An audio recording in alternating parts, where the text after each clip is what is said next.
I studied here in Madras Medical College between 1950 and 1955.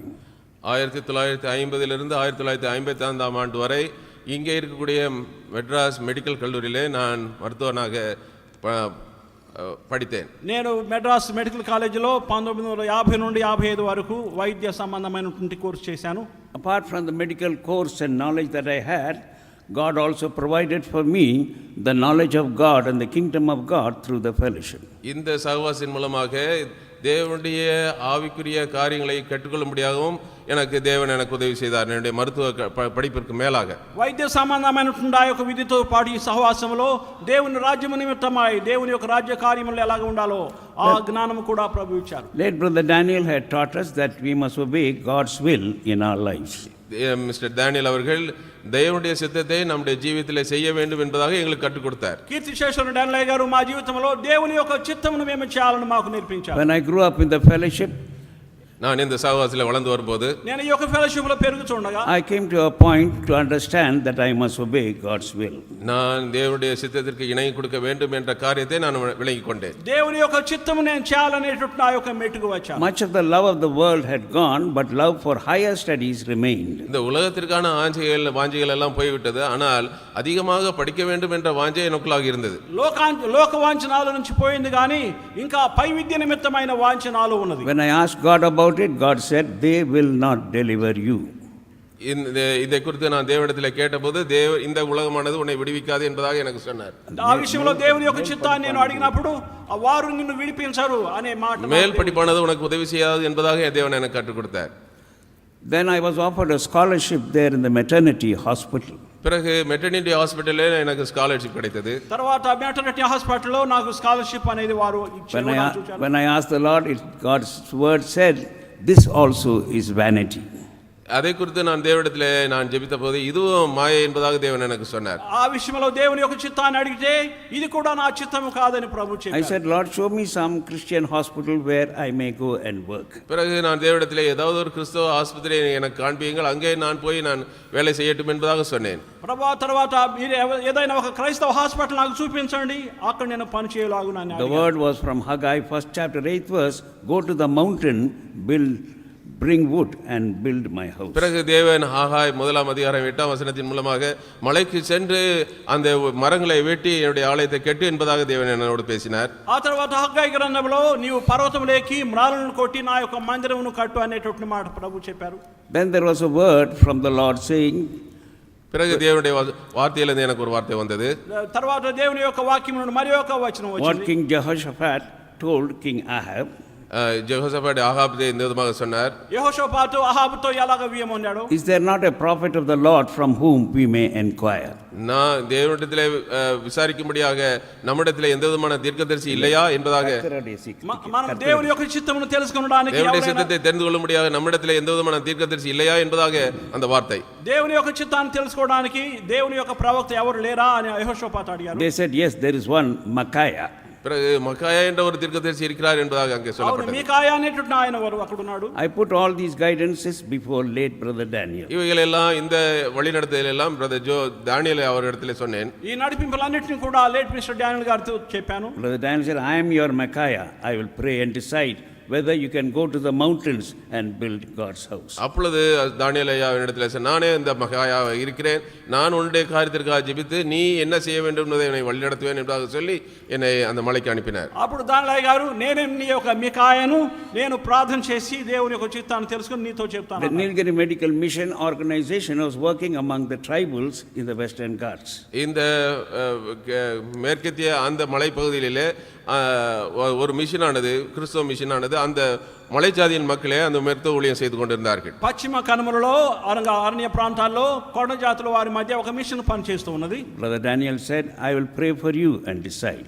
நான் உனக்காக ஜெபித்து அதை முடிவு செய்தேன் என்பதாக தானியேல் அவர் சொன்னார்கள். డానియేల్ గారు నేను ప్రార్థన చేసి నీకు దీని విషయంలో తెలియపరచాను. 2 nights he prayed and said, called me and said, Samraj, I prayed for you, everything is okay, we will introduce you to the Nilgiri Medical Mission. பிறகு நீலகிரி மெடிக்கல் மிஷனுக்கு உன்னை அறிமுகப்படுத்துவோம் என்பதாக சொல்லி அவர், நான் உனக்காக 2 நாள் ஜெபித்தேன், நீ அங்கே செல் என்பதாக அவர் எனக்கு சொன்னார். దానియేల్ గారు శ్యామరాజ్ నీ నిమిత్తమై 2 రాత్రులు ప్రార్థన చేశాను. తర్వాత మెడికల్ మిషనరీ ఆ నీలగిరి దగ్గర ఉన్నట్టు దాంతో మాట్లాడి అక్కడికి నీవు వెళ్ళాలి 3 months they took me down the length and the breadth and the heights and the depths of the Nilgiri jungles in that part of the Western Ghats. அந்த மேற்கத்திய இடத்தில் இருக்கக்கூடிய அந்த மலைப்பகுதியிலே கீழே மேலே எல்லா இடத்திலும் என்னை அழைத்து சென்று அந்த ஊழியத்திலே பங்கு வரும்படியாக செய்தார்கள். ఆ పశ్చిమ కనుమలో ఉన్న అరణ్య ప్రాంతాలకు తూర్పుకు పడమరకు ఉత్తరానికి దక్షిణానికి నన్ను పైకి ఎక్కించారు, కిందికి దించి ఆ ప్రాంతం అంతా చూపించారు. After 3 months they said, well, if you want you stay, otherwise you can go back. அப்பொழுது 3 மாதத்துக்கு பிறகு நீ இருக்க வேண்டும் என்றால் இரு, இல்லாவிட்டால் நீ போய்விடு என்பதாக சொன்னார்கள். 3 మాసంలో పని చేసిన తర్వాత సరే మీరు పని చేయాలనుకుంటే ఉండండి, వెళ్ళాలనుకుంటే వెళ్ళిపోండి. I said, no, I've already decided to come and stay here and work with you all. அப்பொழுது நான் சொன்னேன், நான் இங்கே இருக்கும்படியாக ஏற்கனவே நான் தீர்மானித்து விட்டேன், ஆகவே நான் இதில் ஊழியம் செய்வேன் என்பதாக சொன்னேன். అప్పుడు నేను ఇప్పటికే నా హృదయంలో నిర్ణయం చేసుకున్నాను, నేను వెళ్ళను, మీతో కూడా కలిసి There are కొనసాగిస్తాను. many tribal mission workers, organizations working among the tribals. அங்கே மலைஜாதிய மக்களிலே ஊழியம் செய்யக்கூடிய இன்னும் அநேக அங்கே ஸ்தாபனங்கள் இருந்தன. ఆ కొండ జాతి ప్రజల మధ్య మిగిలిన అనేకమైన మిషన్లు కూడా పనిచేస్తూ ఉన్నాయి. They couldn't get any medical doctors for their work, and therefore they would request my services for their organization. அந்த மலைஜாதியின் மக்களிடத்திலே ஊழியம் செய்யும்படியாக மருத்துவர்கள் அவர்கள் கிடைக்காததனாலே என்னை அவர்கள் மத்தியிலே உழைக்கும்படியாக என்னை அழைத்தார்கள். ఆ మిషన్లు ఆ కొండ జాతుల మధ్య పనిచేస్తున్నారు కానీ వారికి ఒక మెడికల్ మిషనరీ లేరు, కాబట్టి నా సహాయాన్ని కూడా వారు కోరారు, వారి మధ్య కూడా వెళ్ళారు. One particular mission had a jeep to provide for my travel. என்னுடைய பிரயாணத்திற்காக அங்கு உள்ள மெடிக்கல் மிஷனானது என்னை அழைத்தார்கள். ஒரு mission. ஒரு ஸ்தாபனம் என்னை அழைத்தது. ఆ మిషన్ లో ఒక మిషన్ వారికి ఒక జీప్ ఉన్నది, ఆ జీప్ నాకు ఏర్పాటు చేశారు. I would go in another direction by bus through another mission. இன்னொரு ஸ்தாபனத்திற்கு பஸ்ஸின் மூலமாக இன்னொரு இடத்திற்கு நான் செல்ல ஆரம்பித்தேன். మరి ఒక మిషన్ ద్వారా బస్ కు వెళ్ళేవాడిని.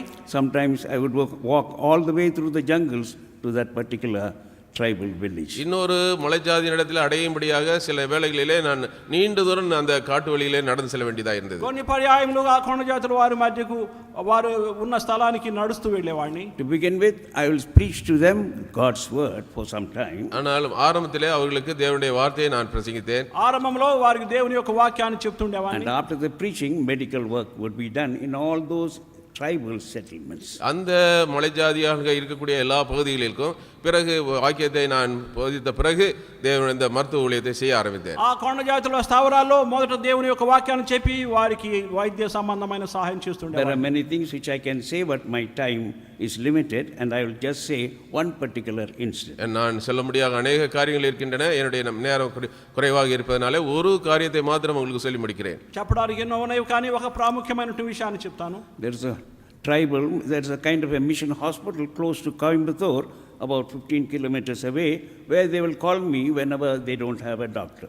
இங்கே கோயம்புத்தூர்லேருந்து 15 கிலோமீட்டர் தூரமாக இருக்கக்கூடிய ஒரு மிஷன் ஹாஸ்பிட்டலில் எப்பொழுதெல்லாம் அவங்க டாக்டர்கள் இல்லையோ அப்பொழுது என்னை கூப்பிடுவார்கள். కోయంబత్తూరుకు 15 కిలోమీటర్ల దూరంలో ఒక ట్రైబల్ మిషన్ హాస్పిటల్ ఉన్నది.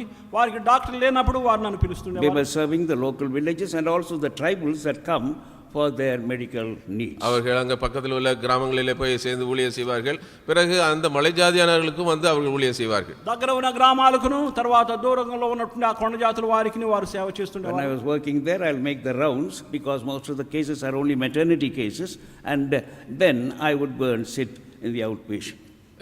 அங்கே வரக்கூடிய அநேக மக்கள் இந்த மருத்துவ பெண்கள் மருத்துவ சிகிச்சைக்காக வரக்கூடியவர்களாக இருந்ததுனால அவர்களுக்கு நான் சிகிச்சை செய்த பிறகு வெளியிலிருந்து வரக்கூடிய மக்களுக்கு நான் ஊழியம் செய்வது உண்டு. అక్కడికి వచ్చే అనేక మంది గర్భిణులుగా ప్రసవించడానికి వచ్చేవారు, మిగిలిన వారు కొంతమంది రోగులు, వారిని చూస్తుండేవాడిని.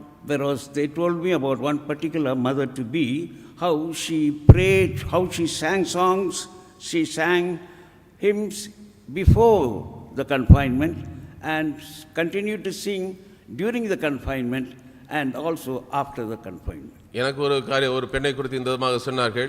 அந்த பெண் கர்ப்பிணியாக இருக்கும் முன்பதாக அவள் பாடிக்கொண்டே இருந்தாலாம், அவள் பிள்ளை பெற்ற பிறகு பாடிக்கொண்டிருந்தாலாம், பிள்ளை பெற்ற பிறகும் கூட அவர் பாடிக்கொண்டே இருந்தாலாம். అక్కడ ఒక స్త్రీ ఉండేవారు, గర్భవతులు అక్కడికి వచ్చినప్పుడు ఆ ప్రసవించే సమయం వరకు పాటలు పాడుతుండేవారట, ప్రసవించిన తర్వాత కూడా పాటలు పాడుతుండేవారట. I didn't recognize her, but she recognized me.